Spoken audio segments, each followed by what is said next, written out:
பிறப்பு இறப்பின் ரகசியத்தை சிவன் சுவாரஸ்யமா சொல்லிட்டு இருக்கார். அவருக்கு நிறுத்த விருப்பமில்லை, தொடர்ந்து சொல்லிக்கொண்டே இருக்கிறார். ஊங்கொற்ற சத்தமும் கேட்டுக்கிட்டே இருக்கு. சொல்லி முடிச்சதுக்கு அப்புறம் திரும்பி பார்க்கிறார். உமை அப்பொழுதுதான் கண் விழித்து எழுந்திருக்கிறாங்க. அவங்களுக்கு ஒரே ஆச்சரியம், கதை அதுக்குள்ள முடிஞ்சிருச்சா அப்படின்னு. சிவன் சொல்ல ஆரம்பிக்கும் போது 2 தடவை ஊங்கொட்டிட்டு அப்படியே அவங்க தூங்கிடுறாங்க.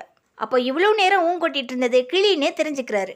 கிளி ரகசியத்தை யாருக்கிட்டையும் சொல்லிடக்கூடாதுங்கிறதுக்காக அதை துரத்துறாரு. வியாசரோட மனைவி கர்ப்பமா இருக்காங்க. பறந்து வந்த கிளி அவங்களோட வயிற்றுல தஞ்சம் அடையுது. சுகா வெளியில வான்னு கூப்பிடுறார் சிவன். முகம் கிளியாகவும் உருவம் மனிதனாகவும் வெளியில வரார். சிவ ரகசியத்தை எவரிடமும் கூறாமல் பிரம்மமாக இரு.